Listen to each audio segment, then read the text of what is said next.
الحمد لله الذي أنزل على عبده الكتاب ولم يجعل له عوجا قيما لينذر بأسا شديدا من لدنه ويبشر المؤمنين الذين يعملون الصالحات أن لهم أجرا حسنا ماكثين فيه أبدا وينذر الذين قالوا اتخذ الله ولدا ما لهم به من علم ولا لآبائهم كبرت كلمة تخرج من أفواههم إن يقولون إلا كذبا نحمده تعالى ونستعينه ونستغفره ونعوذ بالله من شرور أنفسنا ومن سيئات أعمالنا من يهده الله فلا مضل له ومن يضلل فلا هادي له أشهد أن لا إله إلا الله وحده لا شريك له وأشهد أن محمدا عبده ورسوله اللهم صل على محمد وعلى آل محمد وصليت على إبراهيم وعلى آل إبراهيم إنك حميد مجيد اللهم بارك على محمد وعلى آل محمد كما باركت على إبراهيم وعلى آل إبراهيم إنك حميد مجيد ورضى اللهم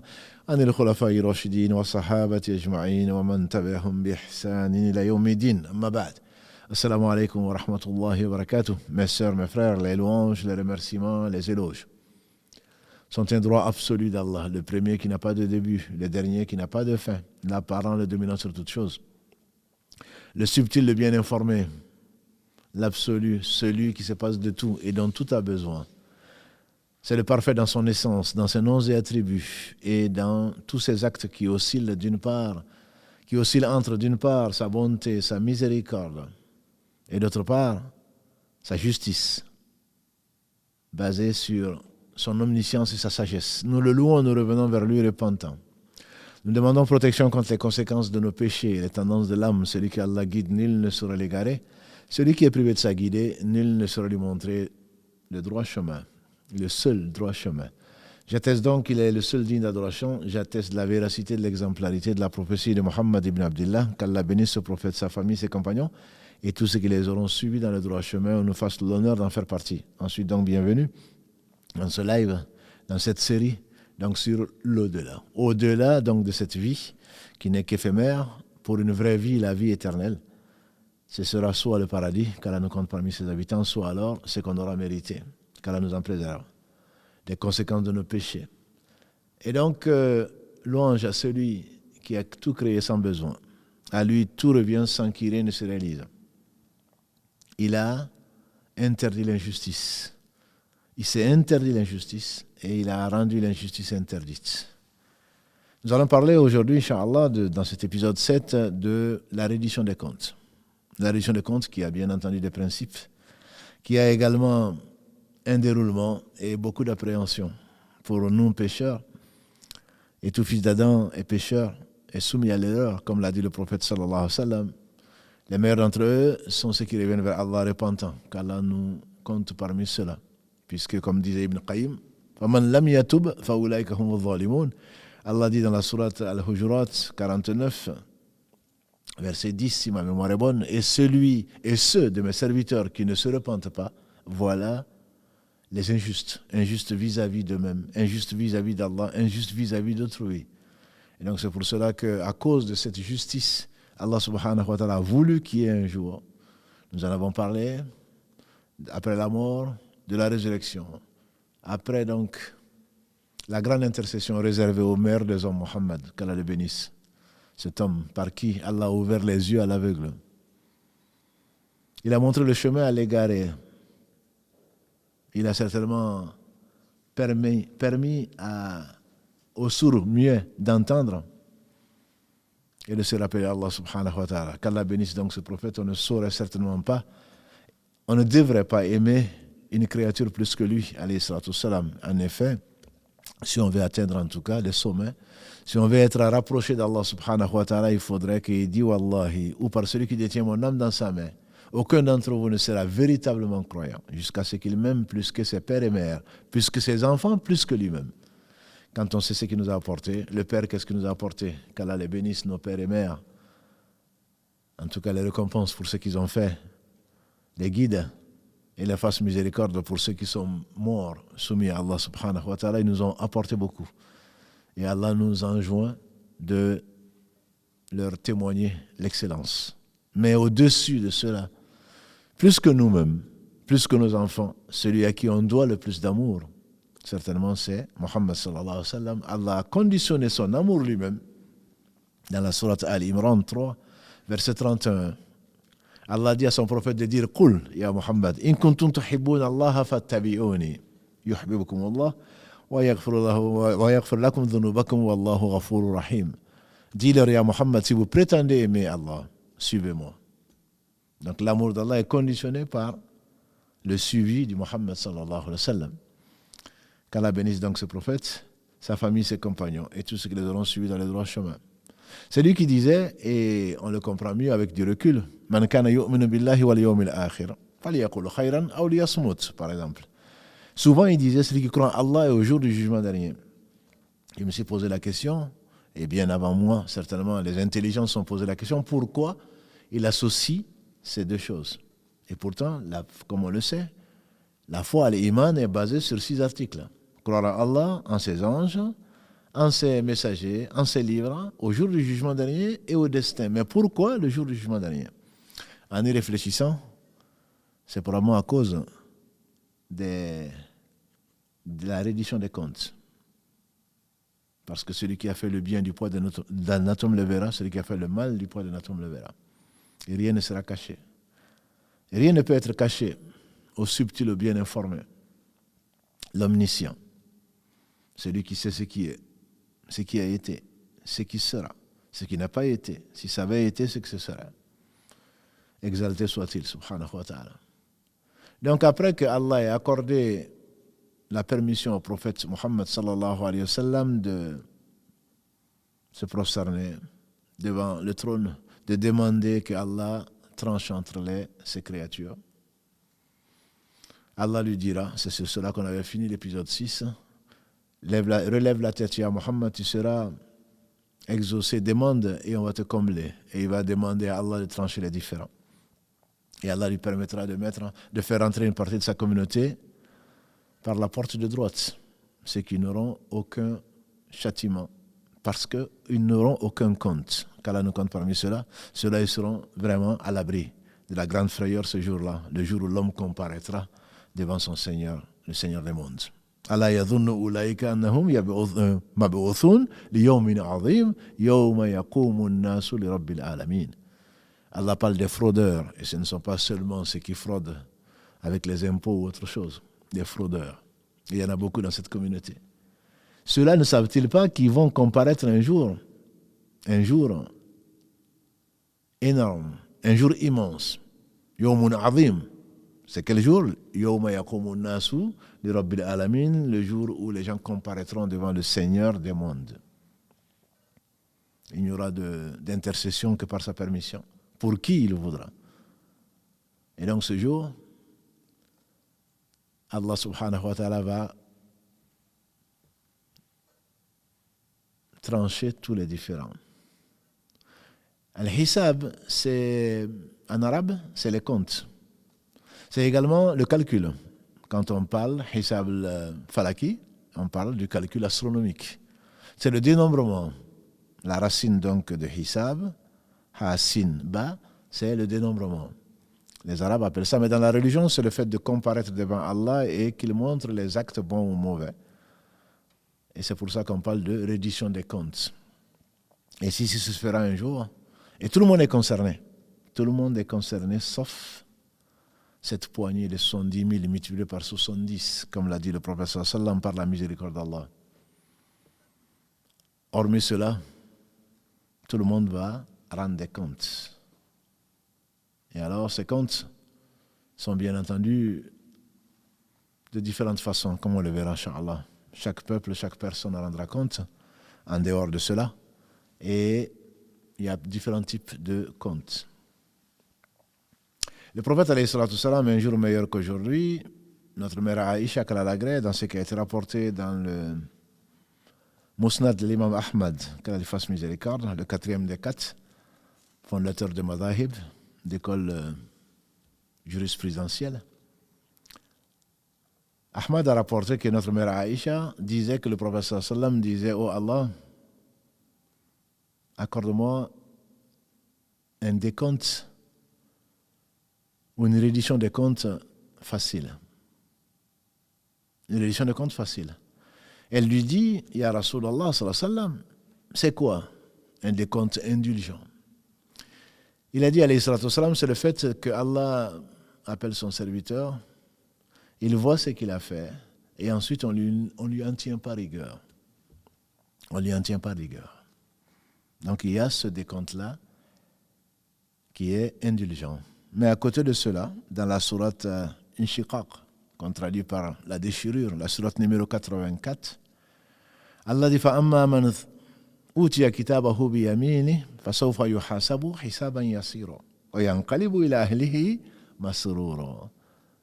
Celui qui aura un compte ou un décompte ou un jugement indulgent, qui recevra donc le livre de ses actions, ses actes, on verra Inch'Allah le livre. Et dans le décompte sera facile, il recevra le livre de la main droite et il retournera heureux auprès de sa famille. Et le prophète sallam a pourtant dit à Aïcha, notre mère, dans un hadith authentique rapporté par les deux meilleures références en matière de hadith, je veux dire l'imam al-Bukhari et Muslim, qu'Allah leur fasse miséricorde, le prophète sallam a dit, celui dont le compte est détaillé sera châtié. Celui dont le compte est détaillé sera châtié. Et notre mère Aïcha, une savante de cette communauté, a dit au prophète sallam, mais comment se fait-il? Pourtant, dans le livre d'Allah, dans Inshiqaq, donc surat 84, le verset 8, Allah dit فَأَمَّا مَنْ أُوتِيَ كِتَابَهُ بِيَمِينِهِ فَسَوْفَ يُحَاسَبُ حِسَابًا يَسِيرًا. Celui qui reçoit le livre de la main droite, son décompte sera indulgent. Son jugement sera indulgent. Il a dit à Aïcha, cela veut dire celui à qui c'est le arad, c'est le fait qu'on expose. Et cela me rappelle le hadith d'Ibn Omar, qu'Allah l'agrée. Un jour, quelqu'un a demandé qui est-ce qui a entendu parler de la najwa. La najwa, c'est l'entretien confidentiel. Il a dit, moi. J'ai entendu le prophète sallallahu alayhi wa sallam dire, Allah va appeler le croyant, son serviteur croyant. Il va mettre entre lui et les autres. On a vu la semaine dernière que la terre sur laquelle les gens seront jugés, elle sera plate. Il n'y aura aucune nivellation. Tout le monde peut voir tout le monde et entendre tout le monde. Et ce sera facile à Allah. Comme tout lui est facile. Tout lui a été toujours facile.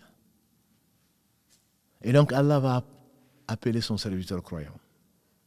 Il va mettre entre lui et les autres un voile. Les gens ne le verront pas, les gens ne vont pas l'entendre.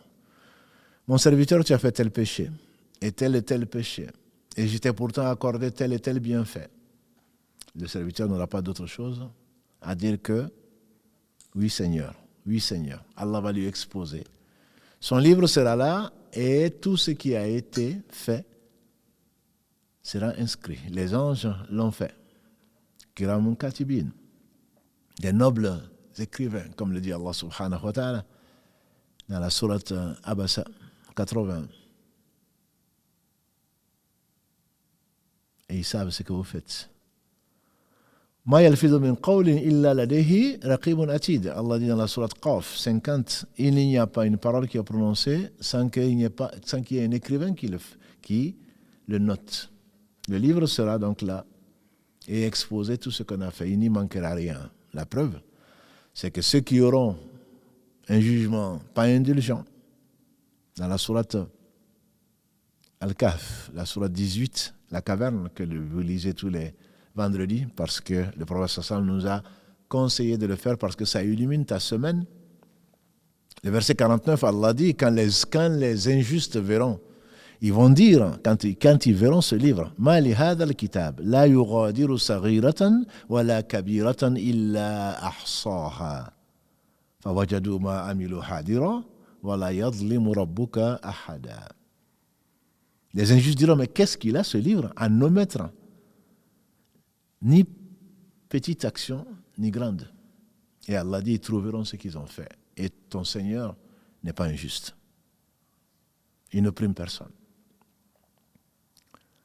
Et donc, le prophète sallam a dit, à propos de ce verset 8 de la sourate 84, Ya Aïcha, ça c'est indulgent, Allah va donc cacher aux autres les péchés de son serviteur. Il va le lui rappeler. Et c'est bien fait. Il va le reconnaître. Et quand il pense qu'il va être châtié, il va lui dire, je t'ai caché ces péchés dans le bas monde. Aujourd'hui, je te les pardonne. Aujourd'hui, je te les pardonne. C'est le miséricordieux. C'est le grand pardonneur. C'est le miséricordieux, en effet, bien qu'on parle d'un jour terrible, comme Allah l'appelle. Yawmun azim, un jour énorme, un jour immense, un jour terrible. Mais il est le miséricordieux. Le prophète, alayhi salatu salam, n'a-t-il pas dit qu'il a Allah, le premier, qui n'a pas de début, il a partagé sa miséricorde en 100 parties.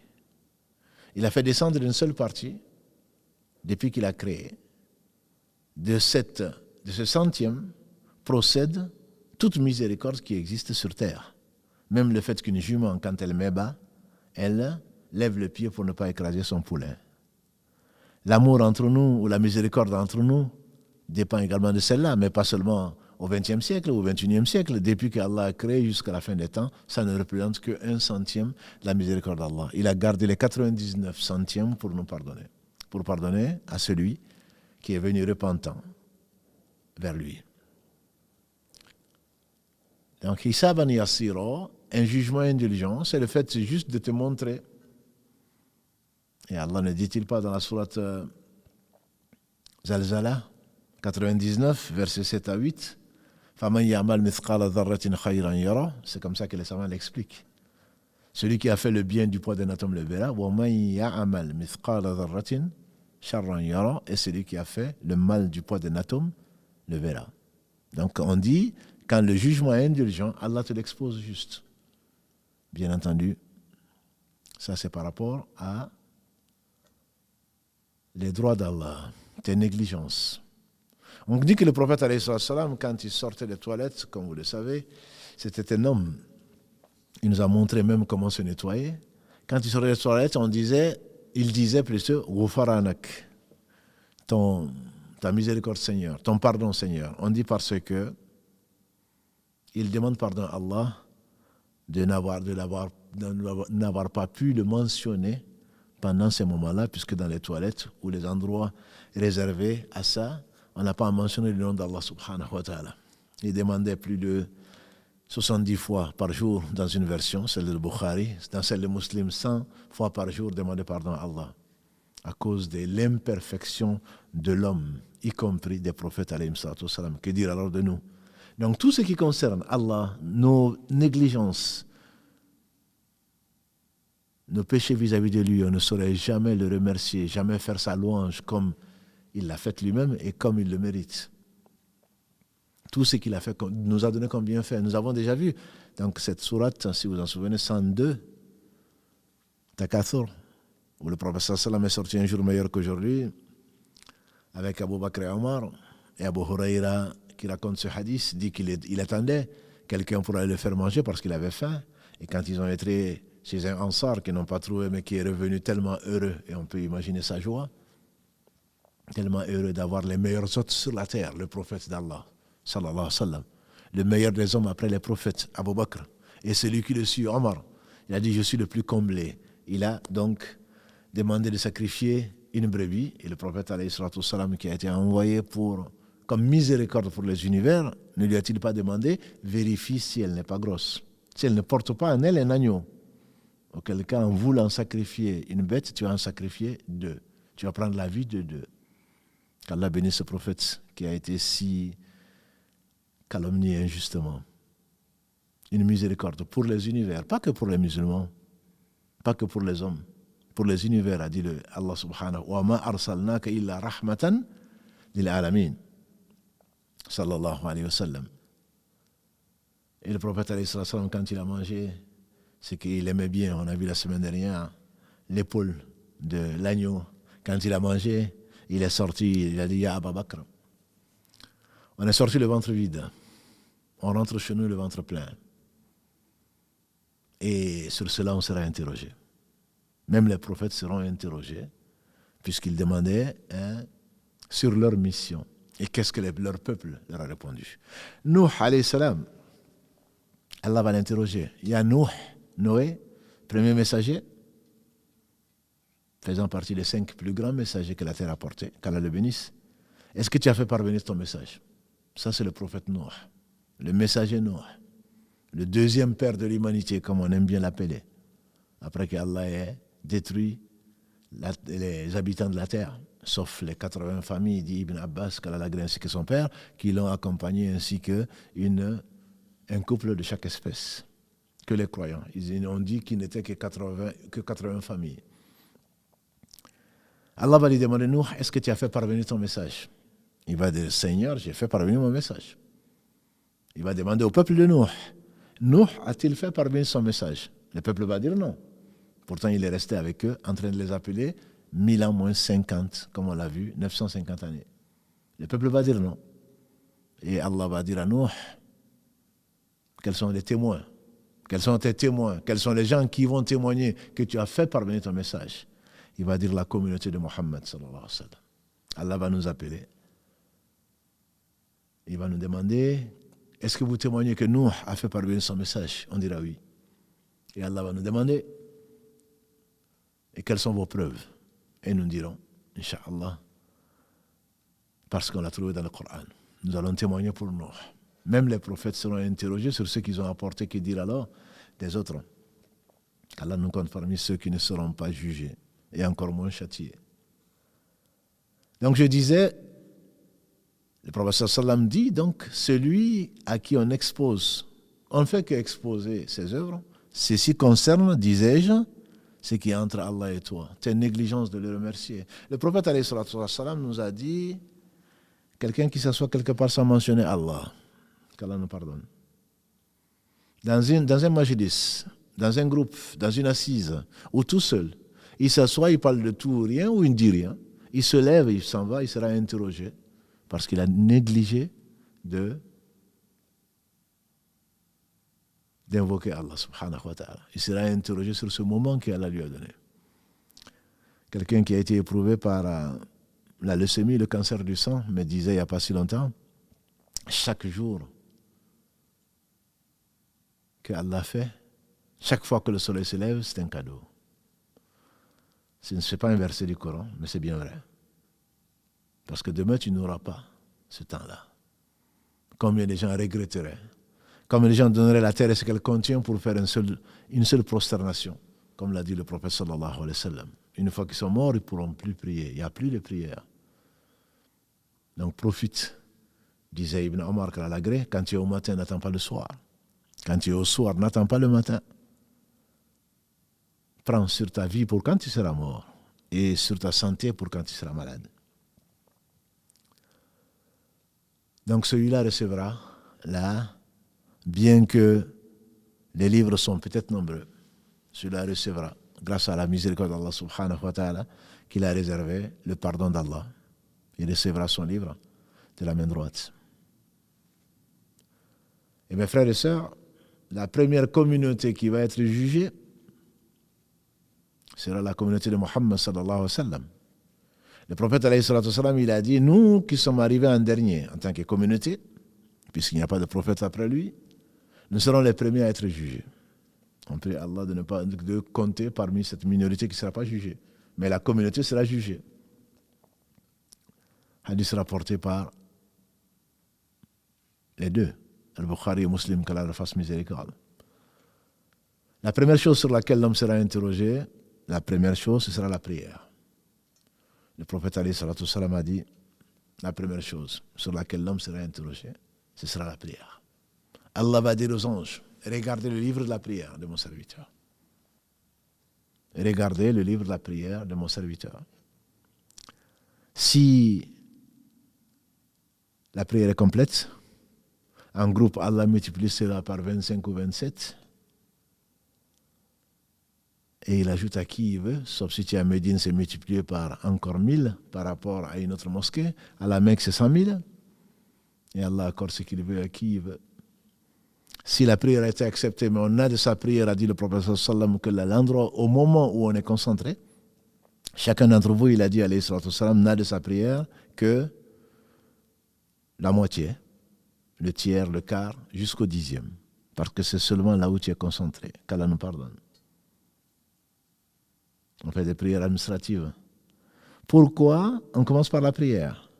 Une des sagesses, c'est que Allah dit, comme vous le savez, Surat Al-Ankabut, 29, verset 45, on l'a souvent cité, Inna salata tanha anil fahsha'i wal munkar. La prière empêche des choses blâmables et des turpitudes. Si tu as vraiment prié, ton comportement doit être exemplaire. Alors, Allah dit aux anges, si la prière est complète, j'accepte tous les actes de mon serviteur. Tous les actes. Pourquoi? Parce que sa prière, il a vraiment prié. Il a entretenu ce lien entre son Seigneur et lui, et entre la mécréance et la foi, dit le prophète sallam, c'est entre la foi plutôt et la mécréance, entre l'homme et la mécréance, c'est abandonner la prière. At-tark bayna rajul wal kufr, al-farq, la différence, la distance, ce qui distingue, la distinction entre l'homme et la mécréance, c'est tark salah, comme il a dit à l'Isra, tout ça. C'est l'abandon de la prière. Et donc si par malheur, tes prières n'ont pas été complètes, et il y en aura, comme je dis souvent, en France, et malheureusement, je crains que ce ne soit pas mieux ailleurs, 70% des musulmans de France avouent ne pas prier. Et quant aux 30 autres, Allah seul sait si c'est la prière en gros, combien nous sommes concentrés, qu'est-ce qu'on a gagné de la prière, Allah seul sait. Et je crains malheureusement que ce ne soit pas mieux en Chine ou à Tombouctou, ou à Ziguinchor, ou à New York. Je crains que ce ne soit pas différent, ce pourcentage. Et Allah seul sait s'il a accepté. Donc de cette prière, si elle est bonne, Allah dit j'accepte tout. Et si elle n'est pas complète, notre Seigneur miséricordieux dit aux anges, j'ai regardé le livre de ses prières surrogatoires, ce qui s'est imposé à lui-même. Les 2 rak'ahs avant le Fajr, si on appelle Fajr la première prière obligatoire du matin, ou on l'appelle Subh, donc c'est ça le Fajr. Le witr, que faisait le prophète sallallahu alayhi wa sallam, que ce soit en voyage ou sédentaire. Les 2 ou 4 rak'ahs avant le Dohr, 2 ou 4 rak'ahs après le Dohr, les 2 rak'ahs après le Maghrib, les 2 rak'ahs après l'Aïcha, et lui il en faisait 11 ou 13, d'après notre mère Aïcha, qu'elle a d'agré. On regarde cela, et ne me demandez pas combien c'était beau, combien c'était long. Allah dit, prenez ce qu'il faisait comme prière surrogatoire et rajoutez-le aux prières obligatoires. Si grâce à Allah, par sa miséricorde, le compte est bon, c'est le cas de le dire, Allah accepte tout ce que tu as fait et tu ne seras donc pas, ton jugement s'arrêtera là. Et on te donnera ton livre de la main droite. Allah aura pardonné, couvert, mieux encore. Notre Seigneur, il est généreux. Si on le connaît, on l'aime. Le prophète alayhi salatu wassalam dit, Allah va appeler le serviteur. Entre lui et le reste du monde, il va mettre un voile. Et Allah va exposer ce que le serviteur a fait comme péché. Il va les reconnaître. Et quand il va reconnaître tous ses péchés, et quand il va penser maintenant qu'il est perdu, alors Allah dira, pour chaque péché que tu as fait, je t'accorde une bonne action. Et c'est à ça peut-être que fait allusion Allah subhanahu wa ta'ala dans la sourate Al-Furqan, sourate 25. Yubadilullahu sayyatihim hasanat. Allah change leur péché en celui qui revient repentant vers Allah. Les péchés qu'il a fait, Allah le transforme en bonnes actions. Éventuellement celui qui est revenu vers Allah, qui s'est reconverti ou autre, Allah sait où mettre son épreuve. Et ce pécheur, non seulement il n'a pas été châtié, mais en plus de ça, pour chaque péché, il a eu des bonnes actions. Vous savez ce qu'il va dire à Allah? Ce n'est pas pour le remercier. Il va dire à Allah, mais il y a des péchés que je ne vois pas. Il y a des péchés que je ne vois pas. L'homme, il est vraiment avide. Hein?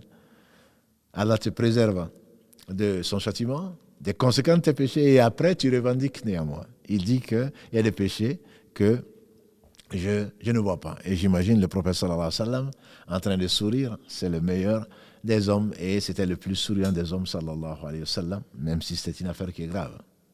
Ça c'est donc le jugement indulgent. Le jugement indulgent.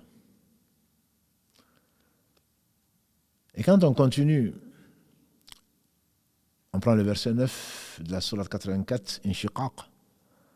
وأما من أوتي كتابه وراء ظهري فسوف يدعو ثبورا ويصلى سعيرا إنه كان في أهله مسرورا إنه ظن أن لن يحور بلى إن ربه كان به بصيرا. Les versets qui suivent donc, dans la sourate Inshiqaq, Allah dit, celui qui reçoit son livre de la main gauche et derrière son dos, le voilà perdu. Il n'avait pas préparé ses comptes. Il ne s'attendait pas à ce jour. Et son séjour sera, il tombera dans l'enfer 40 ans plus tard. Parce qu'on va détailler si la prière n'a pas été complète, si les nawafil ont été rajoutés et ça n'a pas suffi, alors, comme l'a dit le prophète sallallahu alayhi wa sallam, la personne sera châtiée. Parce qu'Allah est juste. C'est le premier principe et peut-être le plus important. Sa justice est basée sur quoi? Sur son omniscience, il sait absolument tout. Et sur sa sagesse. En effet, comment imaginer que Allah subhanahu wa ta'ala, dans sa miséricorde, ait envoyé des livres, ait envoyé des messages, alayhi salatu wassalam, porteurs de messages, ait ordonné des choses, ait interdit des choses, et que finalement, il n'y a pas de jugement. Allah dit à la fin de la sourate Al-Mu'minun 23, versets 116 et 117, أَفَحَسِبْتُمْ أَنَّمَا خَلَقْنَاكُمْ أَبَثًا وَأَنَّكُمْ إِلَيْنَا لَا تُرْجَعُونَ 116. Pensez-vous qu'on vous a créé comme ça en vain et que vous n'allez pas revenir à nous? Dans la sourate 88,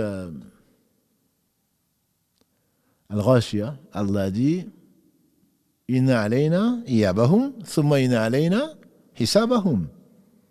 C'est les deux derniers versets, 25 et 26 de la sourate 88, Al-Ghashiyah. Certes, à nous, ils vont revenir et ensuite on va les juger. Celui qui nie le jugement, il sera jugé, mais certainement il recevra son livre de la main gauche, qui va contenir tout ce qu'il a fait. Et donc, il y a deux catégories. Après ce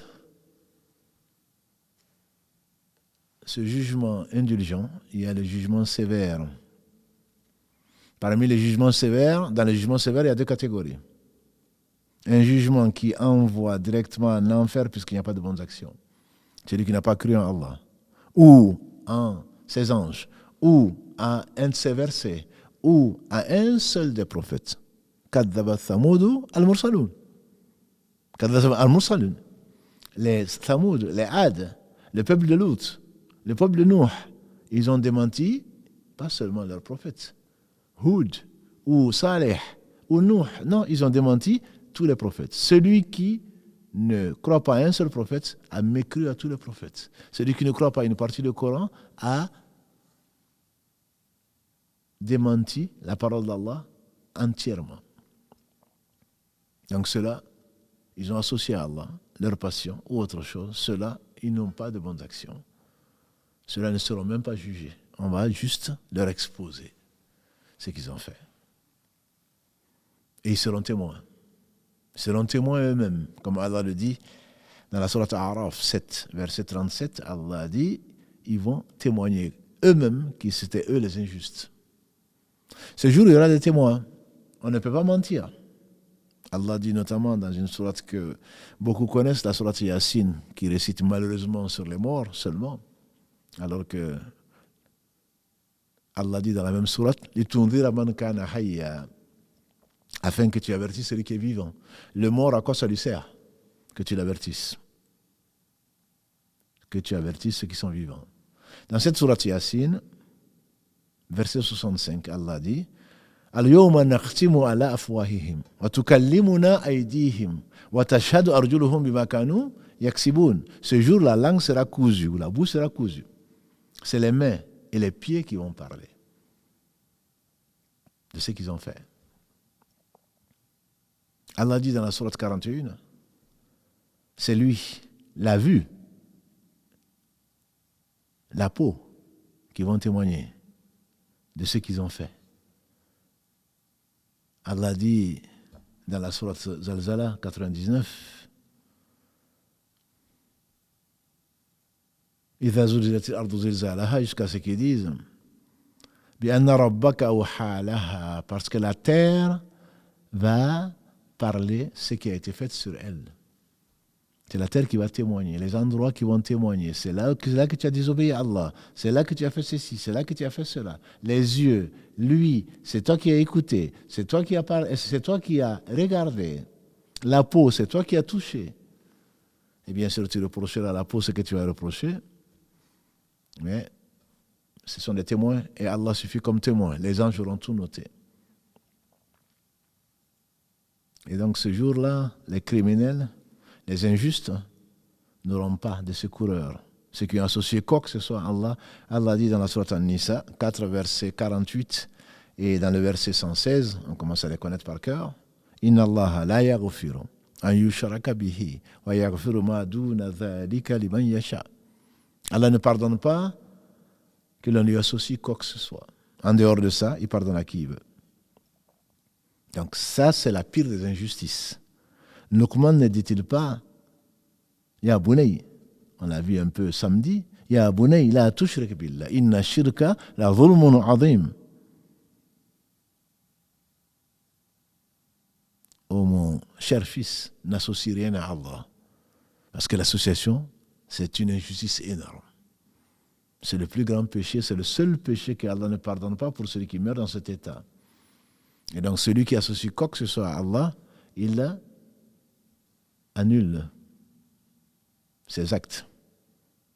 Il dit à la Muhammad lui-même, sallallahu alayhi wa sallam, dans la sourate Az-Zumar, sourate 39, وَلَقَدْ أُوحِيَ إِلَيْكَ وَإِلَى الَّذِينَ مِنْ قَبْلِكَ لَئِنْ أَشْرَكْتَ لَيَحْبَطَنَّ عَمَلُكَ وَلَتَكُونَنَّ مِنَ الْخَاسِرِينَ بَلِ اللَّهَ فَاعْبُدْ وَكُنْ مِنَ الشَّاكِرِينَ. Allah dit, il t'a été révélé comme il a été révélé à ceux qui sont venus avant toi. Si tu associes quoi que ce soit à Allah, tes œuvres seront nulles. Et tu feras partie des perdants. Ça, c'est la deuxième catégorie. Si on peut parler de rendre des comptes. Ce sera juste exposé parce qu'Allah n'accepte pas l'œuvre qui a été entachée, soit d'association qui a été faite pour autre que lui, soit qui n'a pas suivi ce qu'il a enseigné à son prophète sallallahu alayhi wa sallam, qui a été envoyé pour nous servir d'exemple, pour nous montrer ce qu'Allah aime. En effet, comme vous le savez, ces œuvres-là sont, même de la part des musulmans, il y a deux types d'associations, on le sait. L'association majeure, adorée, autre que Allah subhanahu wa ta'ala, fait que la personne ne sort pas de l'enfer. Mais l'association mineure, on l'appelle mineure par rapport à la majeure, c'est l'ostentation, on en a déjà parlé. Les 3 premiers combustibles de l'enfer, a dit Abu Huraïra Kalalagré. Le professeur Salam a dit, les premiers qui seront jugés le jour du jugement dernier, des musulmans, soumis à Allah, c'est quelqu'un qui a donné sa vie et qui est mort sur un champ de bataille. Hadith rapporté par l'imam Muslim. Allah va lui exposer ses bienfaits, les bienfaits qu'il lui a accordés. Il va les reconnaître. Et Allah va dire, qu'est-ce que tu as fait de ta vie? Bien qu'il sache, bien entendu, avant de l'avoir créé. Il dit, j'ai donné ma vie pour que ta parole soit la plus élevée. Allah dira, tu mens. Dans une version, les anges diront, tu mens. Tu n'as fait ça que pour qu'on dise, voilà un courageux. Ceci a été dit pour toi. Traînez-le sur la face et jetez-le dans l'enfer. La deuxième personne qui viendra ensuite, dans cette version de musulman, c'est quelqu'un qui a appris le Coran par cœur. Donc un musulman. Allah va lui exposer ses bienfaits. Il va les reconnaître. Allah va lui demander qu'est-ce qu'il a fait. Il dit, tu as descendu un livre merveilleux. Je l'ai récité, de nuit comme de jour. Je l'ai enseigné. Allah dira, tu mens. Les anges diront, tu mens. Tu n'as fait ça que pour qu'on dise, voilà quelqu'un qui connaissait le Coran par cœur. Prenez-le, traînez-le sur la face et jetez-le dans l'enfer. Et le troisième qui viendra, troisième combustible parmi les combustibles de l'enfer qu'Allah nous en préserve, c'est-à-dire 999 sur 1000 les fils d'Adam.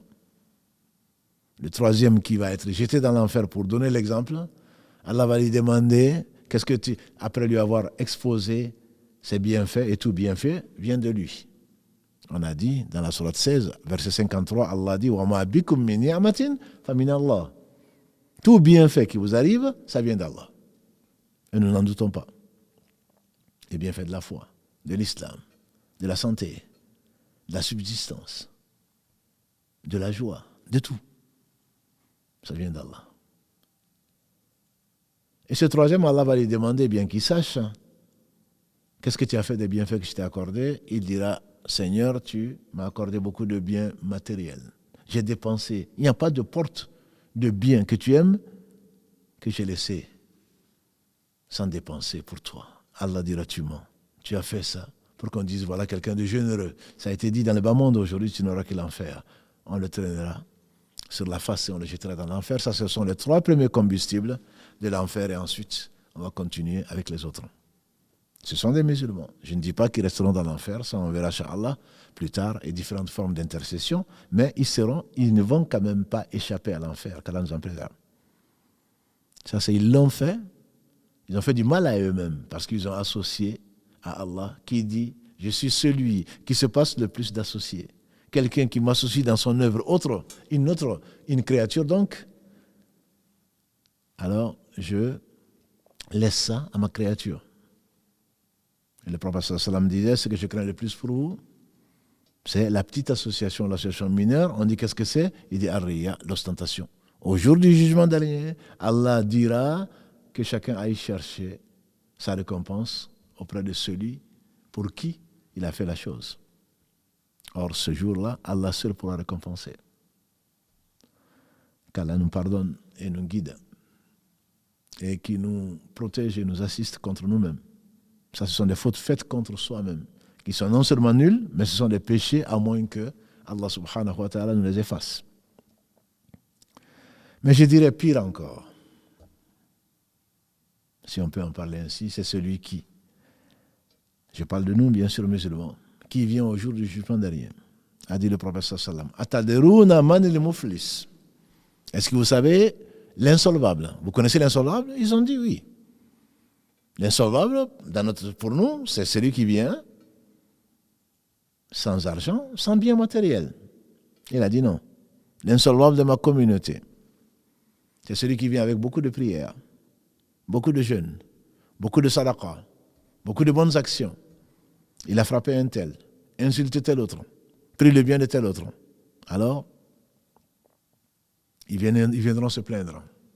Et Allah dit que tous les différends seront tranchés. Ils vont prendre de cet homme et Allah a accepté d'eux. Je ne dis pas ceux qui ont fait la prière, Allah n'a pas accepté. Ceux qui ont jeûné, Allah n'a pas accepté. Non, Allah a accepté. Et Allah dit qu'il n'accepte que les muttaqin, que des gens qui le craignent. Allah a accepté. Ce sont donc leurs prières, leurs jeûnes qui seront donnés en compensation de leur injustice vis-à-vis des autres. Ça peut être ton épouse, ça peut être ton époux, ça peut être ton voisin, ça peut être ton camarade, ça peut être un musulman, ça peut être un non-musulman. C'est vraiment sur l'insolvable. Mais s'il n'a plus de bonnes actions, le prophète sallallahu alayhi wa sallam a dit on prendra l'équivalent des péchés des autres et on va lui mettre dessus, il tombe en enfer. Donc il priait, il jeûnait, il faisait du bien autour de lui, mais en même temps il n'arrêtait pas de prendre les droits des autres. Ya ibadi inni haramtu dhulma ala nafsi wa ja'altuhu bainakum muharrama fala tadhalamu.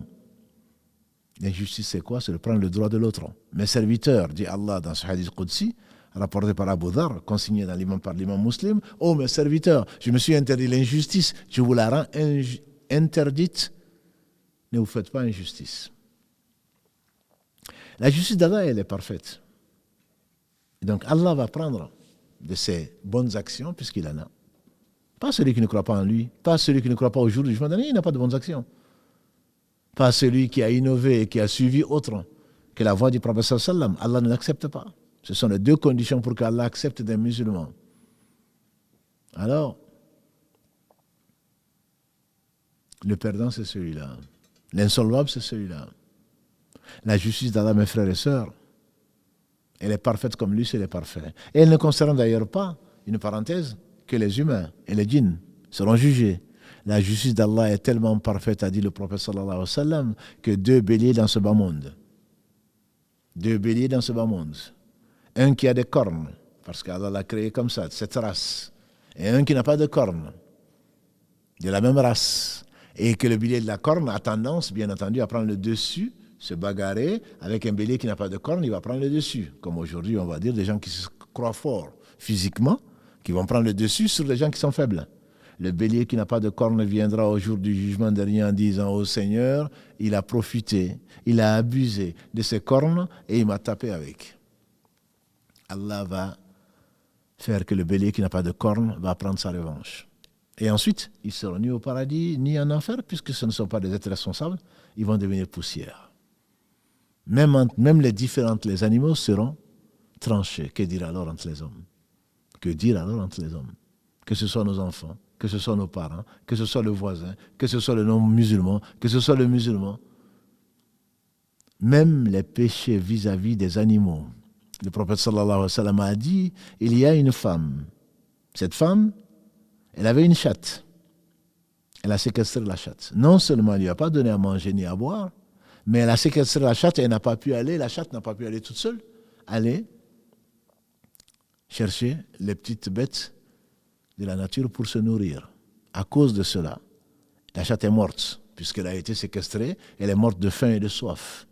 À cause de cela, cette femme est en enfer. Le prophète sallallahu alayhi wa sallam nous a dit, musulmans, on est venu dire qu'une femme passait ses nuits à prier, ses jours à jeûner, ce qui n'est pas mon cas. Ses voisins se plaignaient d'elle. Le prophète sallallahu alayhi wa sallam, qu'est-ce qu'il a dit? Elle est en enfer. Elle est en enfer parce que ses voisins se plaignaient d'elle. Elle a pris le droit de ses voisins.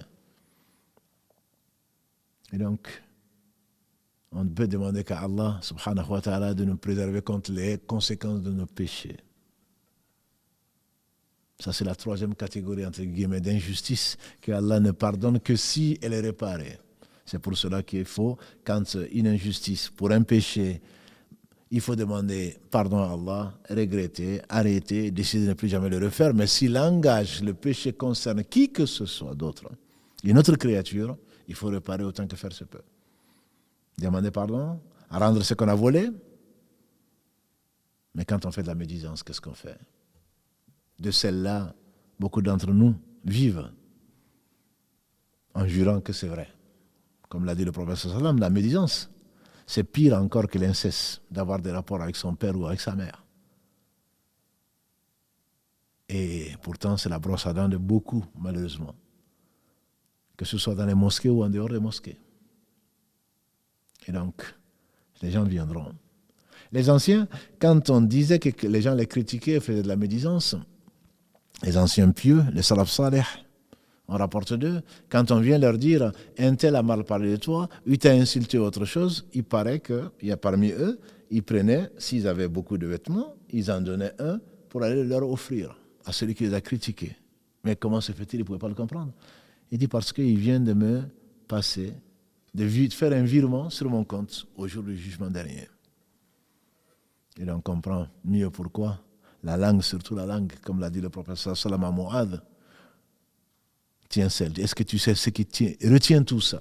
Quand Mu'adh lui a demandé, enseigne-moi quelque chose qui me ferait rapprocher du paradis, ferait rentrer au paradis et m'épargnera l'enfer, il a commencé à lui parler des piliers de l'islam. Et ensuite, la prière dans la nuit. Et ensuite, il le djihad. Et ensuite, il lui dit, Ya Mu'adh, est-ce que tu ne veux pas que je te dise ce qui retient tout ça, ce qui soutient tout ça? Il a dit, Bala, ya Rasulallah, bien sûr, au messager d'Allah, il a tenu sa langue, alayhi salatu salam. Il a dit, tiens celle-là. Et Mu'adh de s'étonner, ce jeune savant. Il s'étonne. Il dit, Ya Rasulallah, est-ce qu'on va être châtié pour ce que nos langues profèrent? Il a dit que ta mère te perde. C'est une expression arabe pour dire, pauvre de toi, je te croyais plus intelligent que ça. Est-ce que tu ne sais pas que la plupart des gens qui tombent dans l'enfer, la tête la première, le sont à cause de ce que la langue a proféré? Qu'Allah nous préserve. Qu'Allah nous préserve et nous pardonne. Et donc ça, c'est sage, j'insiste parce que je ne parle pas du compte ou du jugement des gens qui n'ont pas cru en Allah et qui ont fait une différence entre les différents prophètes ou qui n'ont pas cru à l'au-delà ou qui disent non mais les anges vous savez hein, et Allah n'a pas besoin de ça. Et Allah pour manifester sa justice a voulu que les œuvres non seulement soient inscrites, mais en plus de cela, les œuvres seront pesées. Les œuvres, il y aura une balance. Ceux qui n'y croient pas verront leurs œuvres. Les œuvres qui seront acceptées seront pesées. Les mauvaises, sur le côté, sur un plateau de la balance, et l'autre plateau de la balance verra les péchés commis par le fils d'Adam. Allah dit entre autres dans la sourate 101 Al-Qariya, فَأَمَّا مَنْ ثَقُلَتْ مَوَازِينُهُ فَهُوَ فِي عِيشَةٍ رَاضِيَةٍ. Verset 6. Il va jusqu'au verset 9. وَأَمَّا مَنْ خَفَّتْ مَوَازِينُهُ فَأُمُّهُ هَاوِيَةٌ. Celui dont la balance est la lourde des bonnes actions, il vivra une vie merveilleuse. Quant à celui dont le plateau de la balance va pencher du mauvais côté, sa mère sera Hawiya. Et Allah définit وَمَا أَدْرَكَ مَا هِيَ. Qui te dira ce que c'est? Narun Hamiya. Ce sera du feu intense, qu'Allah nous en préserve. Allah dit pratiquement, affirme la même chose. فَمَنْ ثَقُلَتْ مَوَازِينُهُ فَأُولَئِكَ هُمُ الْمُفْلِحُونَ. Dans la sourate A'raf 7, sourate numéro 7, verset 8. Celui dont la balance est la lourde, il fera partie des bienheureux. Qu'Allah nous compte parmi cela. Pourquoi la balance? Pour manifester. Allah n'est pas injuste. C'est pour manifester sa justice. Je suis étonné. Wallahi, chaque fois que je passe par ces versets, je me dis qu'est-ce qu'il est généreux. C'est Seigneur. Allah se justifie. C'est pas moi qui ai été injuste, c'est eux qui ont été injustes vis-à-vis d'eux-mêmes. Je leur ai envoyé un prophète. Je leur ai donné un cerveau. Je leur ai donné un cœur. Je leur ai donné à manger. Je leur ai donné à boire. Je les ai entourés de choses pour leur rappeler les montagnes, la vie, par la pluie, par ceci. Allah rappelle ses bienfaits. Et pourtant, malgré ça, ils vont adorer autre que Allah, ou ils vont tourner le dos, ils sont ingrats. Allah dit, ce n'est pas moi qui ai été injuste, c'est eux qui ont été injustes. Et la justice d'Allah est parfaite comme lui, c'est le parfait. Allah subhanahu wa ta'ala est miséricordieux. Nous avons dit, il a partagé sa miséricorde en 100 parties. Cette balance, ça me rappelle ce hadith qui fait espérer qu'Allah nous fasse rentrer au paradis sans nous demander des comptes. Le prophète sallallahu alayhi wa sallam, le hadith, il est connu, c'est le hadith de la carte, disent certains.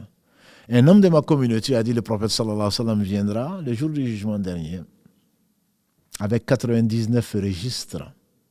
Chaque registre va à perte de vue. Imaginons un registre de tes actions multiplié par 99. Chaque registre contient ce qu'il contient, il va à perte de vue. Allah va l'appeler. Est-ce qu'il y a quoi que ce soit en le jugeant? Y a-t-il quelque chose que tu contestes? Parce que tu as le droit. Que tu contestes dans ce que mes anges ont écrit. Il dira non, Seigneur. Il va dire, mais les anges ont-ils rajouté quelque chose que tu n'as pas fait? Il va dire non. Est-ce que les anges ont oublié quelque chose que tu ne trouves pas ici? Il va dire non, Seigneur. Il dit alors, qu'est-ce que tu as comme défense aujourd'hui? Qu'est-ce que tu as comme défense? Il va dire rien. Je n'ai rien. On ne pourra pas mentir ce jour. On va témoigner nous-mêmes. Et Allah suffit comme témoin. Les anges vont témoigner. La vie va témoigner. Lui va témoigner. Les pieds vont témoigner. Les mains vont témoigner. Les prophètes vont témoigner. Et la bouche sera cousue. Sauf pour répondre au Seigneur subhanahu wa ta'ala en acquiesçant et en reconnaissant tes innombrables péchés. Cet homme dirait, je n'ai rien, Seigneur. Allah va dire si. Si tu as quelque chose, je suis juste. Aujourd'hui, personne ne sera lésé. Il y a cette carte. Tu as dit la ilaha illallah Muhammad Rasulullah sallallahu alayhi wa sallam. Tu as dit la ilaha illallah Muhammad Rasulullah sallallahu alayhi wa sallam. Tu as dit Allah seul mérite l'adoration et Muhammad est son messager. Il va dire, Seigneur, qu'est-ce que cette carte par rapport à tout ceci? Par rapport à mes péchés à perte de vue, multipliés par 99, Allah va dire, personne ne sera lésé, peser la carte et peser ses péchés. Et on peut imaginer, c'est la carte qui correspond à la ilaha illallah Muhammad Rasulullah qui va l'emporter. Mais bien entendu, ça a des conditions. Comme le disait un savant, toute clé a des dents. Rien qu'une clé que tu tournes, ça va tourner dans le vide. La ilaha illallah comme les perroquets, ce n'est pas ça qui va te sauver, ma soeur. Ce n'est pas ça qui va te sauver, mon frère. La ilaha illallah a des conditions. 8, d'après certains. Mais on ne va pas rentrer aujourd'hui dans ces conditions, ce n'est pas notre propos. Si ça vient sincèrement du cœur, comme l'a dit le prophète sallallahu alayhi wa sallam, celui qui dit la ilaha illallah sincèrement, rentrera au paradis. Mais Allah étant juste, ton la ilaha illallah devrait quand même correspondre à ce que tu as dans le cœur, sincèrement, et Allah sait si tu as été sincère. Si tu connais le sens, Allah sait si j'en avais la certitude, si tu aimais ce mot, si tu l'appliquais, etc., etc. Et si tu ne dois rien à personne plutôt. On demande à Allah de nous rappeler sans ne devoir à personne. Parce qu'Allah est miséricordieux, sa miséricorde est infinie. Mais si tu dois à qui que ce soit, Allah va le prendre de tes bonnes actions si tu en restes. La ilaha illallah, Moussa alayhi salatu wassalam a demandé à Allah, Ya Allah, enseigne-moi une invocation et une évocation, un dhikr et un dua par lequel je vais t'invoquer. Allah dit à Moussa, dis la ilaha illallah. Dis la ilaha illallah. Moussa dit, Ya Allah, tous tes serviteurs disent la ilaha illallah. Il a dit, Ya Moussa, si les 7 cieux et ce qui contiennent en dehors de moi, les 7 terres et ce qui contiennent étaient placés sur un plateau de la balance, et que la ilaha illallah était placé sur l'autre côté de la balance, c'est la ilaha illallah qui va l'emporter. C'est pour ça, c'est ce qui fait rentrer dans l'islam. C'est ce qui est la clé du paradis. Celui qui meurt en attestant qu'Allah seul mérite l'adoration et que Mohammed est son messager. Et dans une version que Jésus est le verbe d'Allah, le fils de Marie, qu'il a jeté, la parole d'Allah qu'il a jetée au sein de Marie, que l'enfer est une réalité, que le paradis est une réalité, quels que fussent ses péchés, Allah va leur pardonner. Donc il y a l'espoir. Il faut finir sur l'espoir. Il y a l'espoir d'être pardonné par Allah, mais à condition qu'on soit sincère, que l'on arrête et que l'on meure musulman, ce qui n'est garanti pour personne. Le premier acte de différent qui sera tranché entre les fils d'Adam, ce sera le sang. Ceux qui sont entretués.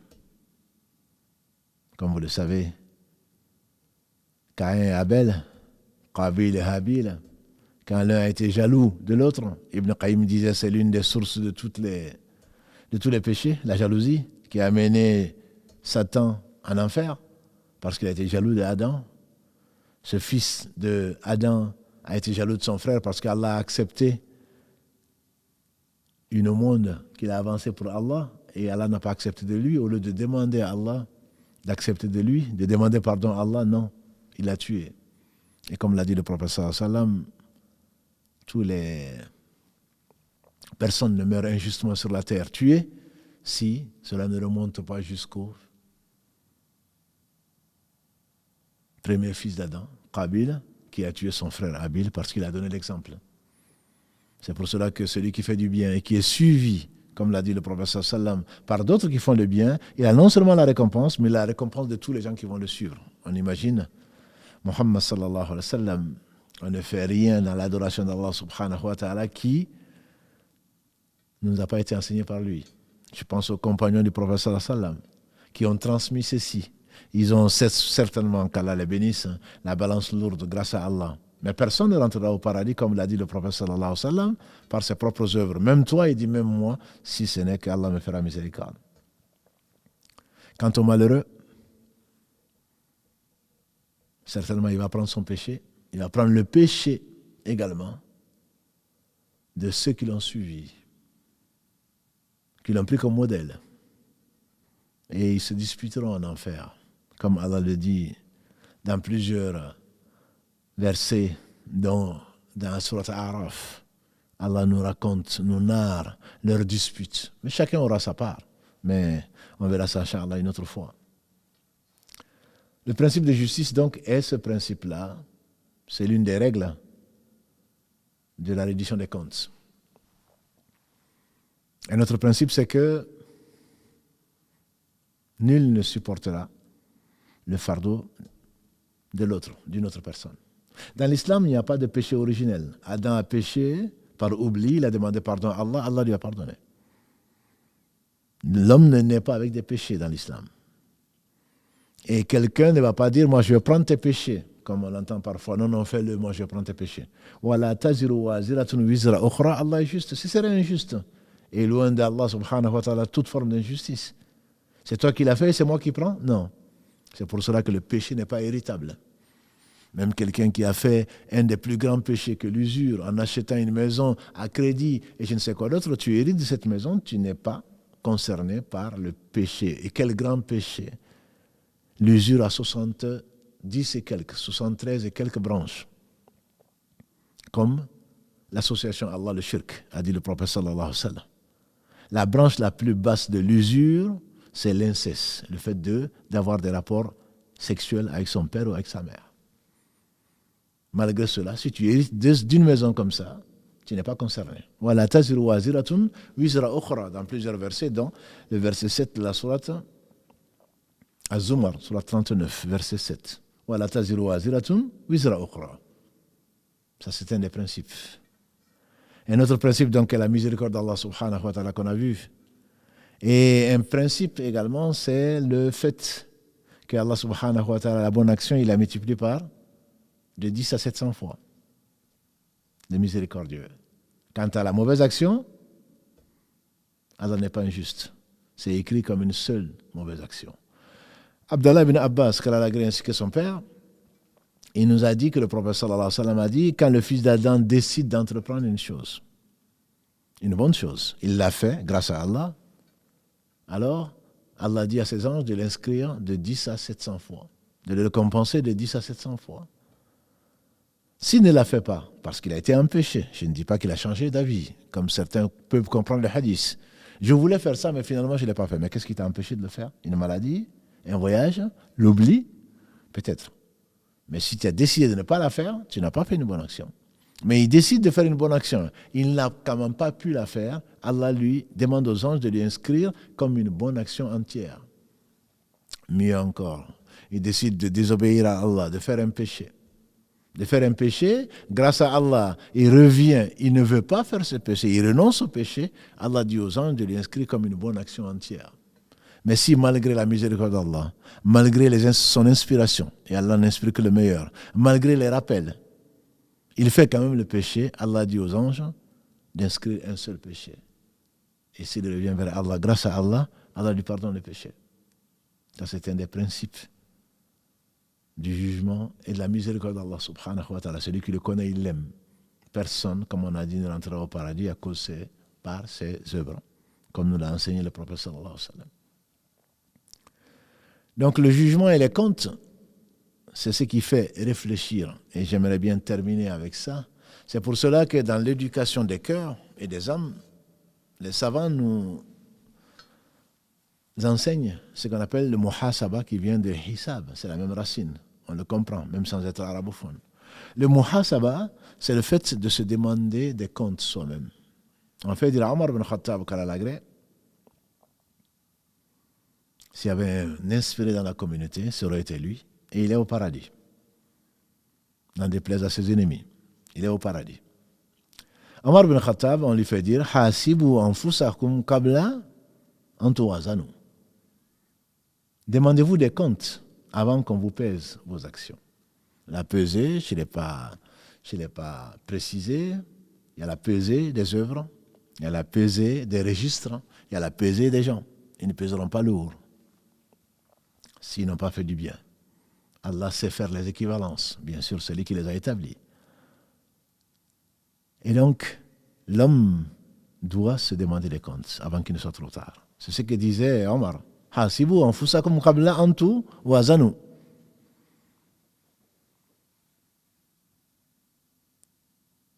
Demandez-vous des comptes avant qu'on vous pèse vos actions, parce que tu y crois. Et lui-même donnait l'exemple. On dit que tous les soirs, il s'asseyait, il prenait un petit bâton et il se tapotait le pied. Ibn Khattab, qu'est-ce que tu as fait aujourd'hui? Qu'est-ce que tu as fait aujourd'hui? Et tu passes en revue, de façon honnête, qu'est-ce que tu as fait? Si c'est du bien, remercie Allah, comme il le dit. Si c'est du mal, n'en veuille qu'à toi-même. Les savants ou éducateurs disent, en réalité, l'homme et les bonnes œuvres et les mauvaises œuvres, c'est comme un commerçant. À la fin de la journée, je ne connais pas un commerçant qui ne fasse pas le bilan. À moins alors qu'il soit vraiment négligent. Ils font un bilan à la fin de chaque journée. Qu'est-ce que j'ai gagné? Qu'est-ce que j'ai perdu? Les bonnes actions sont considérées comme les bénéfices. Les mauvaises actions, ce sont les pertes. Si en faisant le bilan, les bonnes actions pour toi, puisque tu as oublié peut-être des mauvaises, tes bonnes actions, et Allah n'oublie pas, tes bonnes actions sont nombreuses que les mauvaises, remercie Allah. Et espère et demande-lui, c'est grâce à lui, et remercie-le, et espère faire mieux demain. Mais si ce sont les mauvaises actions, c'est la perte. Essaye de voir comment je vais redresser ceci, comment je vais arrêter de rater ma prière, comment je vais arrêter de fréquenter des gens qui me disent, comment je vais éviter la compagnie de ce qui est interdit, puisque je la rencontre toujours dans le même bus, aux mêmes horaires, ou que je fais ceci et cela. Comment je vais arrêter ça? Je vais arrêter, mais je n'y arrive pas. Demande à Allah l'aide. Parce que, voilà, tu as un commerce qui a failli. Tu es en faillite. Tu meurs, imagine-toi rencontrer l'ange de la mort. Ce soir-là, d'habitude, le soir au moins avant de dormir, on a un peu de temps, mais au lieu de le passer devant la télé ou autre chose, assieds-toi ou couche-toi et fais ton bilan. Parce que ton bilan, on le fera. Sans besoin d'un expert comptable. Ton bilan, on le fera. Et tu le feras toi-même au jour du jugement dernier. Alors, avant de dormir, ma soeur, avant de dormir, mon frère, si tu arrives jusqu'à la nuit, fais ton bilan. Demande pardon à Allah, subhanahu wa ta'ala. Invoque Allah. Et le prophète sallallahu nous a laissé ce qu'Allah aime. Tout ce qu'Allah aime et agrée. Ne sais-tu pas que le prophète sallallahu alayhi wa sallam a dit Kalimatani khafifatan ala lisan, thaqilatan ala al-mizan, habibatan ala al-rahman. Deux mots légers sur la langue, lourds dans la balance. Et aimer du miséricordieux, subhanallah wa bihamdihi, subhanallah al-azim. Subhanallah wa bihamdihi, subhanallah al-azim. Ce monde est maudit. Maudit ce qu'il contient, sauf le rappel d'Allah et ce qui peut lui être assimilé. Et celui qui enseigne et celui qui apprend. Qu'Allah nous compte parmi l'une des deux catégories, sinon on est perdu. Nous et ce que nous avons. Et donc, le muhasaba, voilà un outil qu'il faut utiliser, l'auto-jugement. Au lieu de voir toujours c'est la faute des autres, c'est la tendance que nous avons. C'est pas ma faute, c'est la faute de la belle-mère, c'est la faute de ma femme, c'est la faute du mari, c'est la faute des enfants, du voisin surtout, du non-musulman. Mais malheur vient de là. Non. Allah dit quand les compagnons du prophète sallallahu alayhi wa sallam ont subi ce qu'ils ont subi à Uhud pour leur bien et pour le nôtre, quand ils ont demandé au prophète sallallahu alayhi wa sallam d'où ça vient, Allah dit, dis-leur, ça vient de vous-même. Tout malheur qui vous atteint vient de vous-même. Alors il se peut que tu aies reconnu ces malheurs, ta déficience, ton oubli ou ta persistance dans le péché, que tu reviennes vers Allah repentant. Alors il se peut que demain Allah transforme ceci, si tu as été sincère et grâce à lui, en bonnes actions. Si ce n'est pas le cas, celui qui a fait le bien du poids d'un atome le verra, celui qui a fait le mal du poids d'un atome le verra. On conclut donc cette émission en demandant à Allah subhanahu wa ta'ala ce à quoi je vous invite de prier pour moi en tout cas. Karim et Salim qui sont là, je ne vais pas leur demander, mais je suis sûr qu'ils sont concernés de demander à Allah subhanahu wa ta'ala par sa miséricorde de nous faire rentrer au paradis sans nous demander des comptes. Je vous assure mes frères et sœurs, ça va être chaud, ça va être long. Imaginons simplement les 60 minutes, maintenant 70 minutes du live, tout ce que tu as dit, tout ce qui s'est passé, que tu dois rendre compte de chaque minute, ça va être long. Pour chaque minute, tu prendras peut-être combien de temps pour en rendre compte? Et toute ta vie, comment tu vas rendre compte de tout cela? Et comment tu vas justifier les bienfaits d'Allah subhanahu wa ta'ala sur toi? C'est tout simplement impossible. Qu'Allah subhanahu wa ta'ala, on demande le meilleur. On aurait pu lui demander de nous accorder un jugement indulgent. Mais on est ambitieux, comme vous le savez. Moi, j'aime bien les ambitieux. À demander à Allah le firdaus, à demander à Allah d'attendre les autres au paradis, de rentrer par la porte de droite et de ne pas avoir de compte à rendre. Je vous assure, ça va être chaud.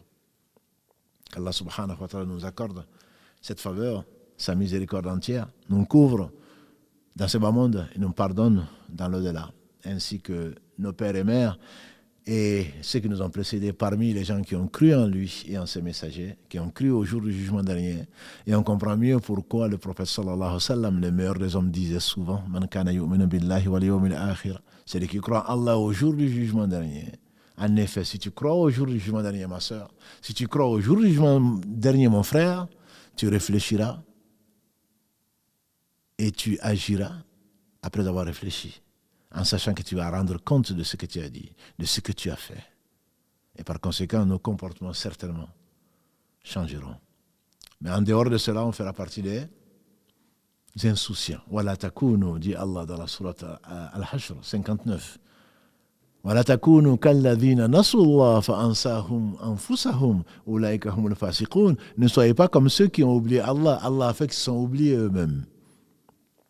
Voilà les pervers. Qu'Allah bénisse Mohammed, sa famille, ses compagnons et tous ceux qui les auront suivis dans le droit chemin et nous fasse l'honneur d'en faire partie. سبحانك اللهم وبحمدك أشهد أن لا إله إلا أنت أستغفرك وأتوب إليك سبحان ربك رب العزة أما يصفون والسلام على المرسلين والحمد لله رب العالمين والسلام عليكم ورحمة الله وبركاته.